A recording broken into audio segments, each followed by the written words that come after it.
Magandang good evening sa inyo. It's 8:33. Thank God it's Friday. Ang sarap ng pakiramdam pag Friday.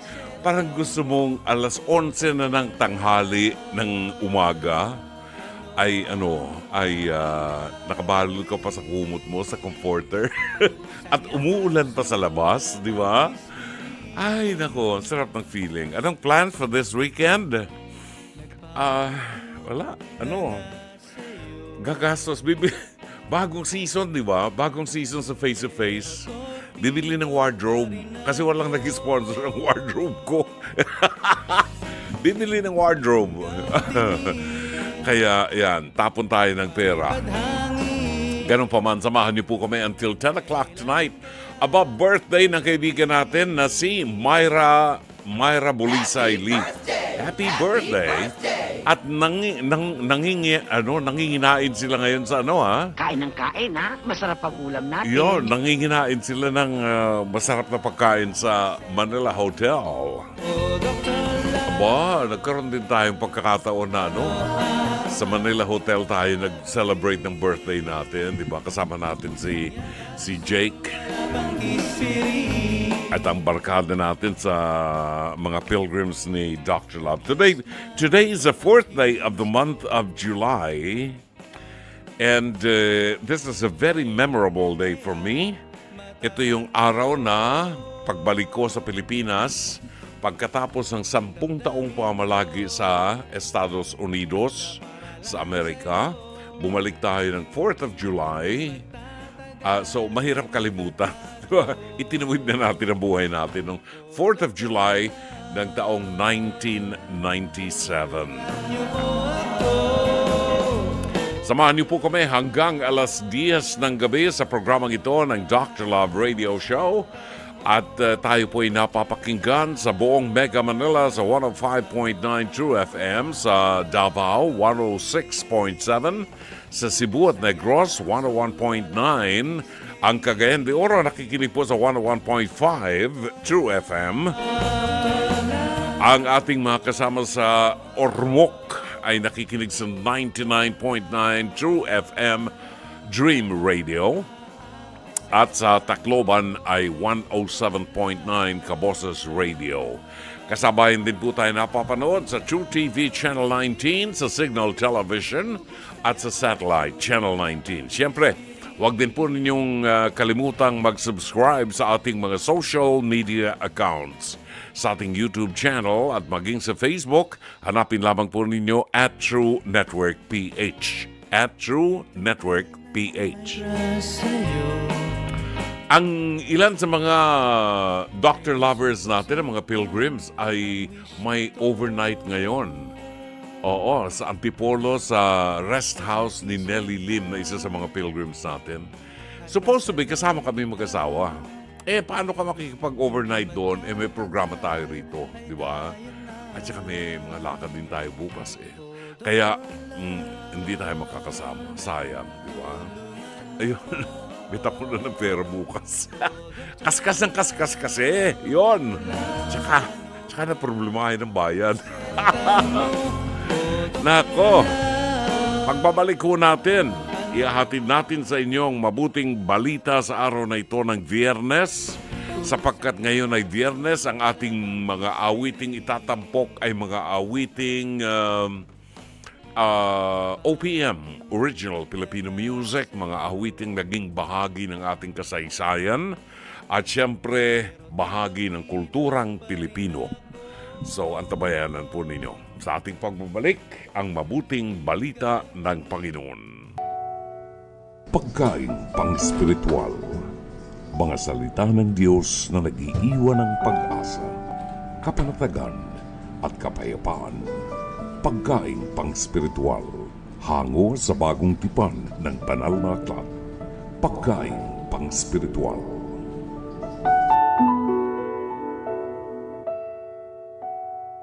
Narito ang ating pagkain pang-spiritual sa araw na ito ng Biyernes, ika-4 ng buwan ng Hulyo. Ito ay matatagpuan sa ika-9 na kabanata ng Ebanghelyo sang-ayon kay San Mateo, talata 9 hanggang 13.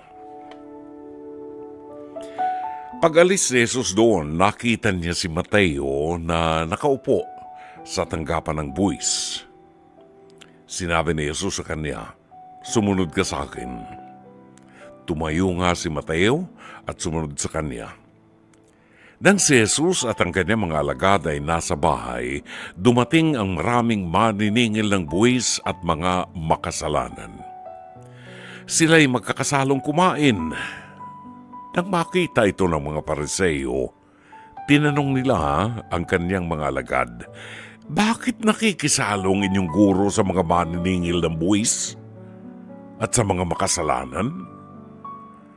Narinig sila ni Jesus at siya ang sumagot, "Hindi nangangailangan ng manggagamot ang walang sakit, kundi ang may sakit. Humayo kayo at unawain ang kahulugan nito. Habag ang nais ko at hindi handog, sapagkat naparito ko upang tawagin ang mga makasalanan, hindi ang mga matuwid." Kapatid, ito ang mabuting balita ng Panginoon. Pagkaing pang-spiritual. Mga salita ng Diyos na nag-iiwan ng pag-asa, kapanatagan at kapayapaan. Pagkaing pang-spiritual. Hango sa bagong tipan ng banal na aklat. Pagkaing pang-spiritual. Salamat po. Alas 8:42 ng gabi. Si Leo Liboon ng Pateros merong gustong batiin na taga-Pateros na palagi din daw nakikinig sa ating programa. Sana punta si Leo. Kunin natin yung pangalan mamaya kay Leo, ha? At gusto niyang batiin yun. Anyway, tayo po ay hanggang mamayang alas 10 ng gabi. At sa bahaging ito ng ating programa ay atin pong ihatid sa inyong isang kasaysayan naman na makakapulutan po natin ang aral. No? Ito po ay sa bahagi ng ating palatuntunang Pest to Pest, here at Dr. Love. Hango po ito sa programang Face to Face Harapan na sumasa inyo mula Lunes hanggang Biyernes, alas 11 hanggang alas 12 ng tanghali sa TV5 sa panguna ng batikang broadcast journalist na si Corina Sanchez Rojas. Kasama rin po sa programang ito ang harapang tagapayo na sina Attorney Lorna Kapunan, Dr. Camille Garcia at ang inyong lingkod, Brother June Banaag, ang Dr. Love ng 105.9 True FM at True TV. At kung nais po ninyo magkomento o magbigay ng inyong opinyon or mensahe, may kinalaman po sa ating mapapanood ngayon na episode, ipadala po ninyo sa live stream o sa messenger ng Dr. Love Facebook page at bibigyan daan po natin yan sa ating pagbabalik. Samantala, narito ang ating episode ngayong gabi. Panoorin po natin ang fresh na episode na pinamagatang ex-lover, present stalker. Ayun na nga, past is past. Yan ang say niya sa kanyang ex na ayaw raw siyang tigilan. Yon ang problema niya, Jenny, humarap ka na.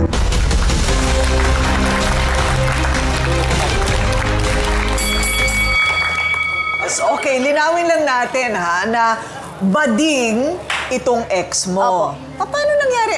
Nagkarelasyon ka sa bakla? Opo, bata pa po kasi ako yun. Nagkarelasyon po ako sa bakla. Paano nangyari yun? Kasi po ma'am, noon po kasi, yung sa kanya po ako nagpapaayos ng buhok. Sa kanya po ako nagpapaayos ng buhok. Tapos, mabait po siya kasi ma'am kasama. Tapos, rin siya, po siya, mapagbigay, maalaga, maasikaso po siya ma'am sa tutuusin. Hanggang hindi po namin na alam na nagpalagayan na po kami ng loob. Wala pong ligawan na nangyari ma'am eh. Hanggang nalaman na lang namin na parang kami na. Pwede palang ma-develop, nakakahimas lang ng buhok? Physical touch po yan. Physical touch, oo. Bakit kayo naghiwalay? Sa age gap po namin, ma'am. Age gap? Apo. Bakit gano'ng katanda na siya? 57 na po siya ngayon eh. Yung ano po, naging kami, parang 47, almost lang 47 siya. Tapos 18 lang ako, ma'am. 18 Opo. ka lang? Opo. 47, 18? Opo. Ilang taong ka na ngayon? 28 po. 28? Opo. Ano yan? 10 taong ka ng... 10 taong ka ng Opo. stalker mo yan? Opo, ma'am. Naku. Tagal na rin po. Ibang klase naman din ang kwentong ito. Anong klaseng stalker ang pagsustalk ang ginagawa sa'yo? Ano po, ma'am eh. Tuwing pong nasa labas ako ng bahay, nagtataka po ako, lagi siyang nakatitig sa akin, ma'am. Iba po yung tingin ng kaibigan sa tingin ng isang stalker na tao. Siyempre, gusto nyo ba? Ganun talaga. Iba to eh. Pag tinititigan ka niya sa malayo, hindi ka naman niya nilalapitan, kinakausap? Nilalapitan din po, kinakausap. Malayo ba siya nakatira para doon siya magbantay sa bahay mo? Parang 5 ano lang po, 5 parang bahay. pinto. Opo, 5 pinto lang. Ano sabi ng asawa mo? Hindi niya po alam, ma'am. Kaya po pumunta dito. Pero ngayon alam na niya. Opo. Hindi At to least wala dito sa po, ma'am, Alam malaman ng niya buong po. mundo. Hindi po kagaya sa mga marites. Baka sa mga marites niya pa po malaman. O, ito na ang ex ni Jenny. Oy, nandito siya. Talaga bang hindi pa nakaka-move on? Siya ba'y lalaki o babae? Papang talaga eh. Papang, humarap ka na.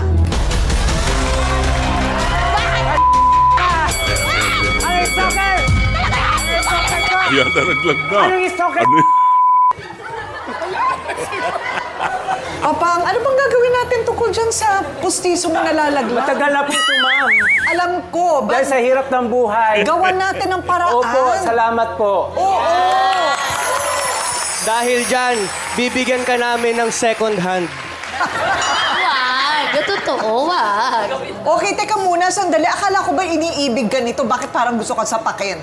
Eh kasi ma'am, ilang beses ko na po siya. Kasi ginagawa niya akong stalker. Hay! Bakit ginagawa ko? Totoo naman ah! Ilusyonada. Totoo! Ilusyonada ka. Totoo! Hindi ako stalker. Sinungaling ka! So, Papang, ang diretsahan nating tanong, may pagtingin ka pa ba kay Jenny na higit sa pagkakaibigan lang? Diba, hindi ka makapagsalita kasi Mayroon. totoo. Mayroon. Meron lang akong gustong patunayan at ayusin. Hindi ba nagkaroon ng closure nung kayo'y nagkahiwalay? Hindi malinaw bakit kayo naghiwalay? Masakit man po na pig-break up niya ako, ma'am. Pero napakasakit hanggang ngayon. Kaya sinabi niyang tuldukan na niya, hindi ko alam na paparatingin niya dito ka. Mas gusto kong tuldukan na niya to. Tapos na ang kahibangan. Talaga, nito. tatapusin rin kahibangan mo, hindi kahibangan ko. Ilusyonada! Kahibangan mo. Ilusyonada! Huwag mo akong tatawagin na stalker! Hindi ako stalker! Stalker ka Napakasakit na tawagin ako stalker! Napakasakit sa damdamin ko, sa pagkatao ko! Tinusundan-sundan mo ba siya? Hindi po. Sinusundan. Hindi po. Saan? Sinusundan-sundan niya ako, ma'am, kahit nga po sa loob ng bahay ko, kahit gusto ko siya paalisin, ma'am, maliligo ako, hindi po umaalis yan, ma'am. Sinungaling yan. Ilusyonada. Oo. Ang akin lang, pag nakikita ko siya lumalabas, nagwawalis Papa, ang bahay andito niya, na tayo, naiisip umamin ka ko, na, pag sinungaling. binibigyan ko siya kung ano, mga Sinungaling pagkain, ka, mga sinungaling ka. chocolate at anything food, ma'am. Oh, ano Diba? tawag mo doon? Gusto ko lang Anong mapalapit tawag sa mo kanya dyan? ulit bilang Anong maging tawag mo ayos na dyan? maging kaibigan lang kami. Okay. So, nire-respeto mo naman Yes po. na siya'y may asawa Yes na. po. Ayun. Kahit stay ng asawa niyang contraction lamang. Hoy, kahit construction ang asawa ko, marangal yun, huwag ka. Kahit ako parlorista, maganda, personalidad ko, nagpapaganda ako ng mga buhok, nagpapariban ako ng mga Nagpapaganda, buhok. nagsusunog ka At- ng buhok, hindi ka Hindi, nagpapaganda. hindi. Nanununog ka. Ilusyonada ka. Nanununog Ilusyonada ka. Ang daming galaw, ah. Nanununog ka. Ilusyonada ka. Huwag kang ambisyosa. Oh, bakit ako, di ba? Niriban ba? Anong nangyari sa buhok ko? Ang haba ng buhok ko. bakit? Nasira Lahat dahil naman sa'yo. binigay ko sa kagandahan. Wala na akong magagawa. Yan na talaga mukha mo, Day. Itong mukha na to, hinahabol-habol mo. Hinahabol-habol mo yung mukha na to. Wala ko care. Wala ko care. Hinahabol-habol mo to. Wala ko care. Pois pa rin akit kas ang Kinakabahan putik ko sa putis ako nahuhulog. Wala ko care. Basta wag mo kong gagawin ng stalker dahil napakasakit ka. sa aking dignidad. Mas masakit sa asawa Sa ko aking kung mayaman dignidad. ka. Ilusyonada ka. So, para araw-araw ka ba dumadaan sa bahay niya? Opo, kasi yung inuupahan kong bahay po, ma'am, nangungupahan po ako, dadaanan ko pa po yung bahay nila. Ayun naman pala. Po, dala ko yung aking payong, bag dito, bag sa likod, at may trolley pa po ako. Iba yung dadaan, ma'am, sa nagstay sa harapan ng bahay niyo, ma'am. At yung papasok sa loob ng bahay. Iba yun, ma'am. Ayun. Iba yung dadaan. Okay, Hindi naman po sa loob ng bahay yung Pero daanan gusto niya mo bang mahulog siya ulit sa'yo? Hindi na po siguro. Hindi na. Opo. Magulo na kasi... Kailangan po bigyan na talaga ng tuldok to. Kasi pinaabot na. I'm not expected na maaabot kami dito sa face-to-face. Okay. Kaya sa tulong niyo po, salamat po Kaya na magwawakas ng aming istorya. Istorya, oo, yun, di ba? Daig pa raw ni Papang ang tunay na lalaki kung dumiskarte kay Jenny. Ayon sa kakampi ni Jenny, Rose, humarap ka na.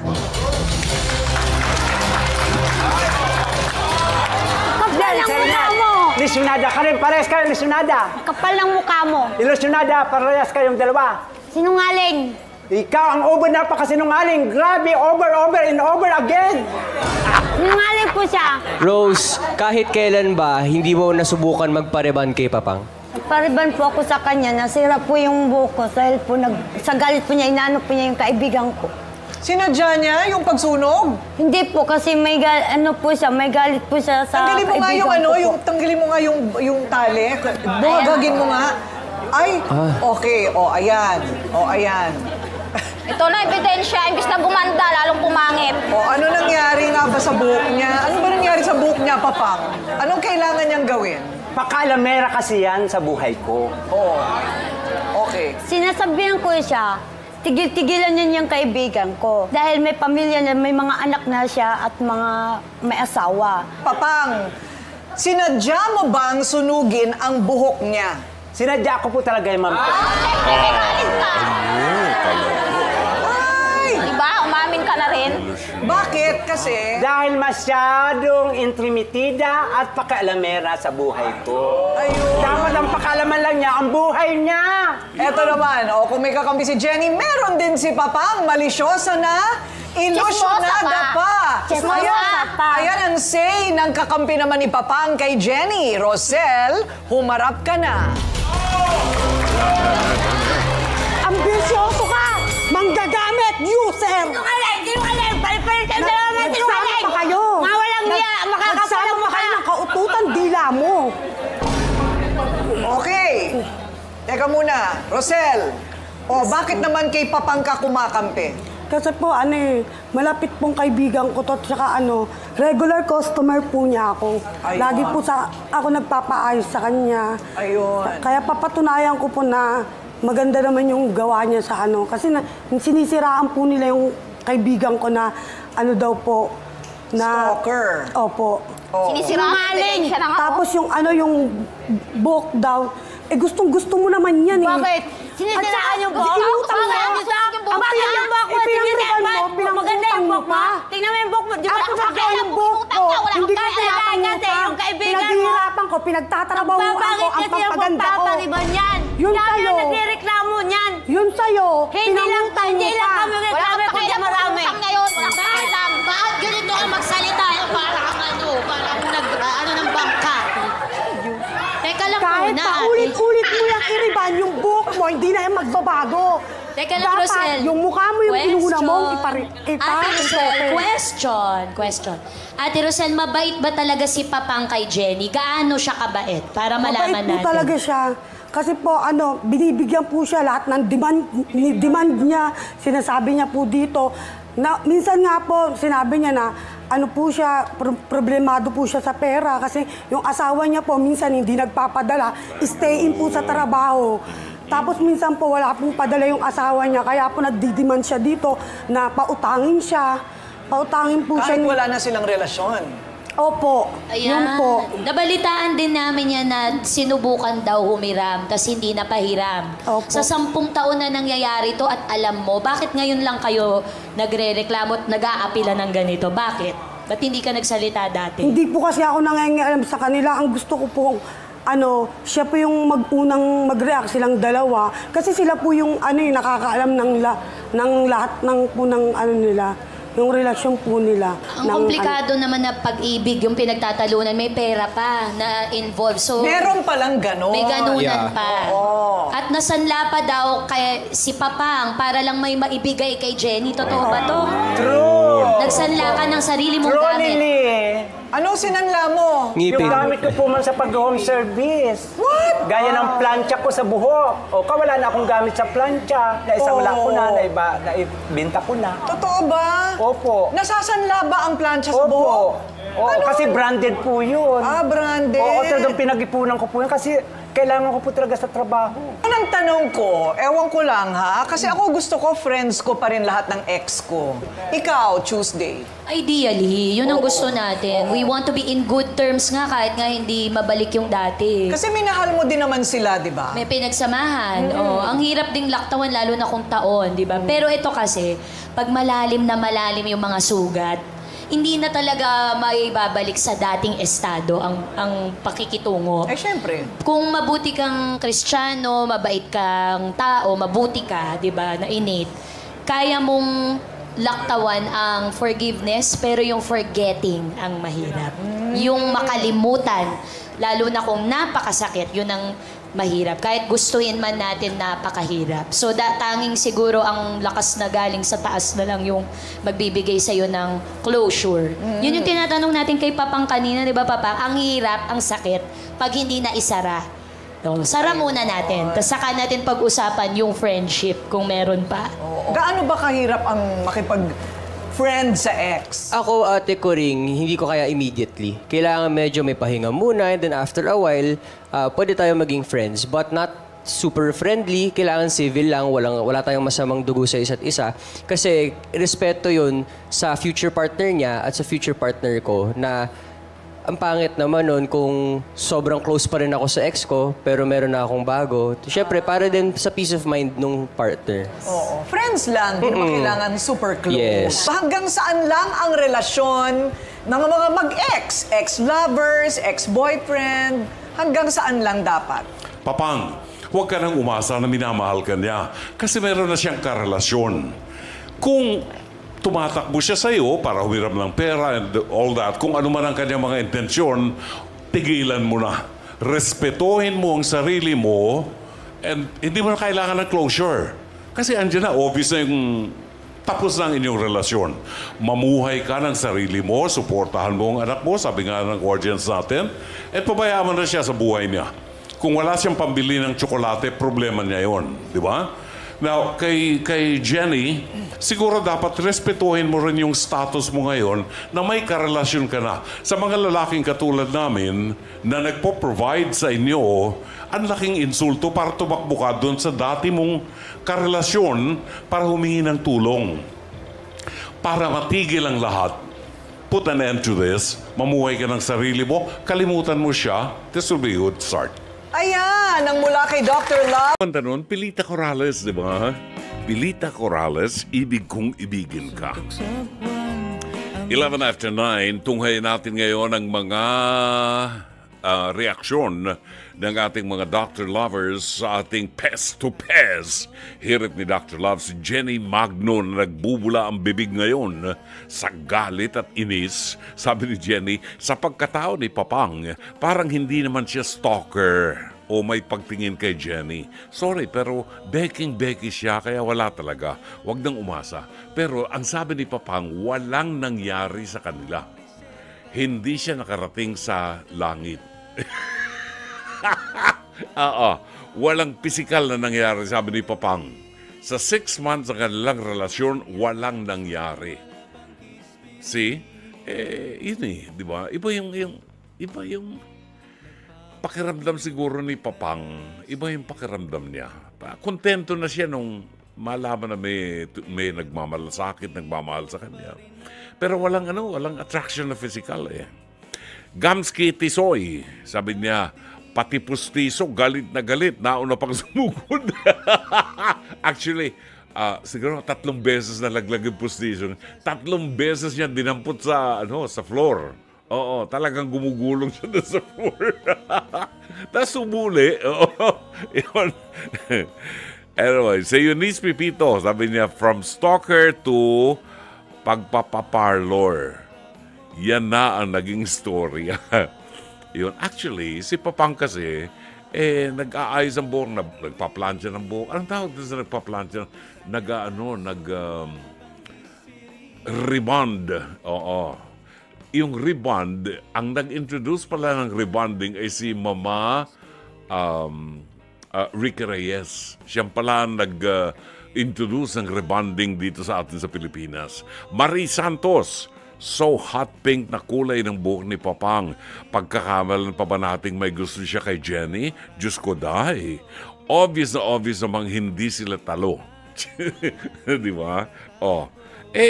Ewan ko ba, naguguluhan din ako kay Papang Sabi niya, pero wala na raw siyang pagtingin ngayon. Pero marami siyang naitapo na pera. Tingin ko ginamit siya nung girl. Kasi may asawa na yung girl na sabi nga ni Papang, contraction. Nasa contraction. Di ba? Tingin ko, ginamit nung girl si Papang dahil kumuha siya ng pera kay Papang Oo. Ayun. Okay, narito ang ilan sa mga nag-text sa atin. Francis Anthony Gador, buwabati na magandang gabi. Sa Tuesday po, yung closing ng pilgrimage season sa Antipolo City, Ahunan sa Antipolo 2025. Nagpapacheck ng attendance, Viva la Virgen de Antipolo, Francis Anthony Gador. Sherry Picho ng Seattle, Washington, magandang gabi.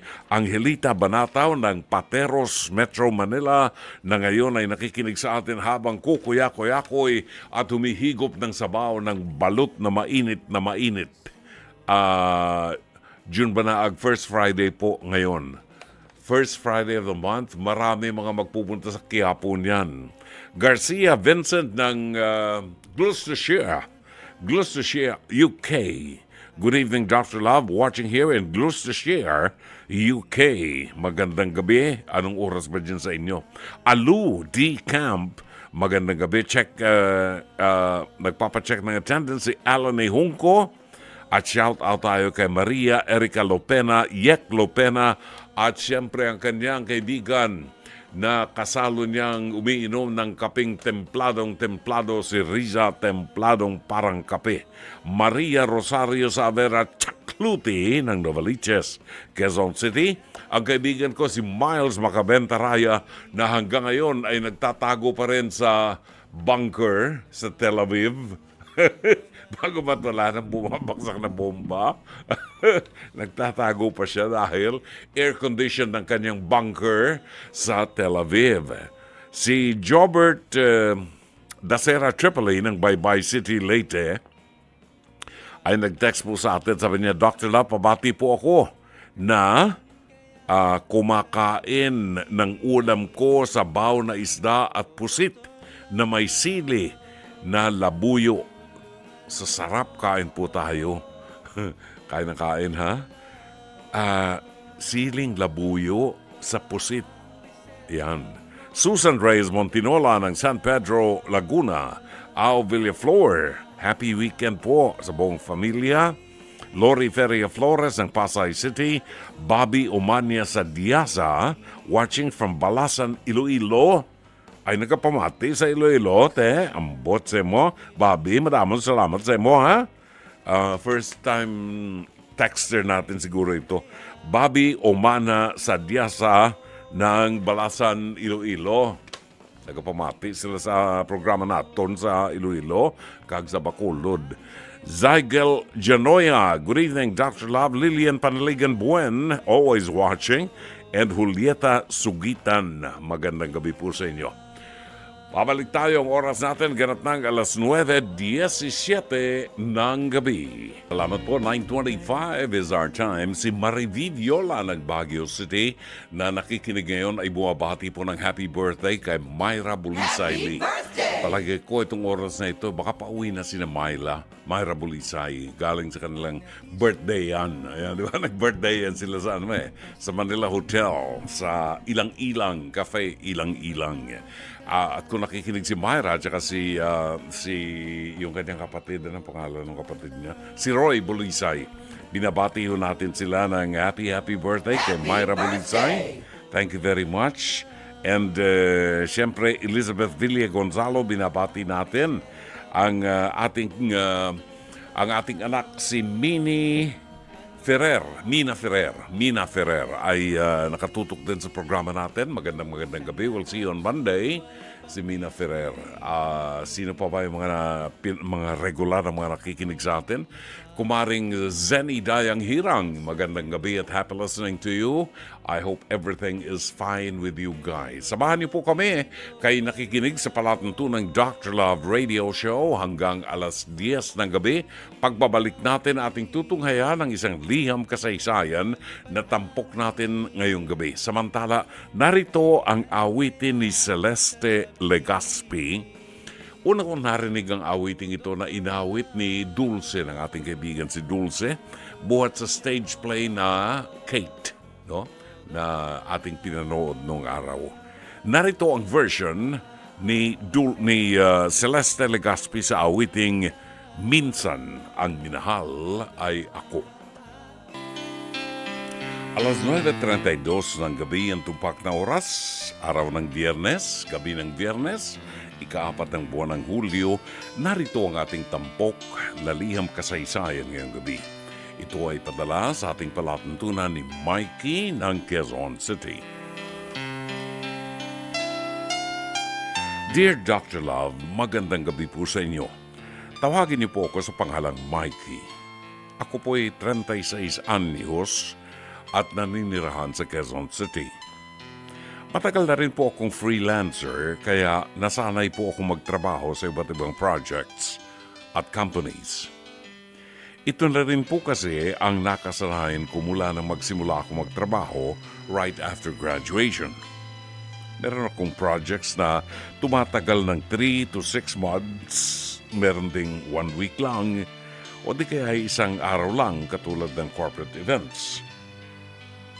Sa tinagal-tagal ko sa ganitong klase ng trabaho, masasabi ko pong may konting halaga na po akong naitabi para sa sarili ko at sa kinabukasan ko.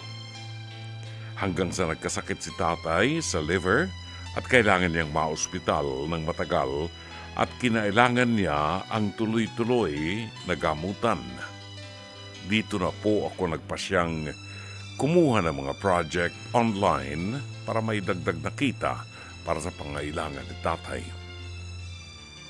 Dahil nga po sa sunod-sunod na projects ko at madalas ay nagkakasabay-sabay pa, ilan dito ay napabayaan ko na. Dumating na rin sa puntong napuno sa akin ang isa kong boss at pinagalitan niya ako. Dahil dito, nagdesisyon na lamang po akong mag-resign kahit na alam kong malaking kawalan ang regular project kong ito. Inisip ko lang na mag-focus sa online projects ko. At dahil pwede ko naman itong gawing work from home, kinukonsider ko na rin umuwi sa amin sa Iloilo para makasama si tatay habang nagpapagamot at nagpapagaling. Iniisip ko lang na mas mahalaga na makapiling ko ang pamilya ko sa Iloilo, lalo na't hindi maayos ang kalagayan ni tatay. Alam kong kahit hindi sapat ang kinikita ko sa ngayon, mas importanteng makasama ko mga mahal ko sa buhay, sa hirap at ginhawa. At kapag okay na si tatay, pwede naman akong bumalik ng Maynila para magtrabaho ulit ng todo. Hanggang dito na lamang, Dr. Love. Kumagalang, Mikey ng Quezon City. Maraming salamat sa iyo, Mikey, sa pagtitiwala mo sa ating palatuntunan at tanggapin mo ang isang mataas na paghanga sa iyo at pagsaludo ng programang ito dahil sa iyong desisyon na isa-isang tabi ang iyong mga personal na pangarap at mga personal na benepisyo sa paghihirap mo para makapaghanap buhay at guminhawa ang iyong buhay. Mas inuna mo na pagtuunan ng pansin na paglingkuran ng iyong ama na nasa Iloilo. Ito ang isang bagay na ipinagpapasalamat ng mga magulang kapag ang kanilang anak sa katandaan ng mga magulang ay naririyan at nakahandang tumulong sa kanilang mga magulang. Hindi sa pagtaraw ng utang na loob, kung hindi sa pagpapadama ng pag-ibig at pagmamahal at pasasalamat sa mga sakripisyo ng kanilang mga magulang. Sa mga may karamdaman sa liver, sabi nga ng mga doktor, medyo kapag liver ang tinamaan ng karamdaman, medyo seryosong bagay ito and maraming gastusin, no? Gayon din yung mga may problema sa kidney, yan ay mga karamdaman na sabi nga ay pangmayaman. Sabi ng ibang mga nakausap natin, yung daw mga may problema sa kidney, talagang pinalalaon na lamang through yung proseso ng, anong tawag doon, yung paglilinis ng dugo, ano? Sa kanila, dialysis. Pinalalaon, pinatatagal na lamang. At ang tulong ng dialysis ay para gampanan ang dapat na trabaho ng kidney. Subalit, maraming naaapektuhan na organs sa ating katawan. Maaari kang bumalik, Mikey, sa trabaho mo pagkatapos mong makapaglingkod sa iyong ama, sa iyong magulang, o makita mo man lamang na bumubuti ang kanyang pakiramdam. Kung bumuti ang kanyang pakiramdam, well, may tungkulin ka rin sa sarili mo na kinakailangang maabot mo ang mga pangarap mo at mabigyan mo ng magandang kinabukasan ang iyong sarili. Kaya lang, sa mga panahong ito na ang iyong ama ay nangangailangan ng iyong pagkalinga, nangangailangan ng iyong tulong pinansyal at ang iyong presensya, wala nang hihigit pa sa kadakilaan ng isang puso ng isang anak na maglingkod sa kanyang magulang sa panahon ng kanyang katandaan. Sana'y natulungan ka ng palatuntunan ito. As always, Dr. Love.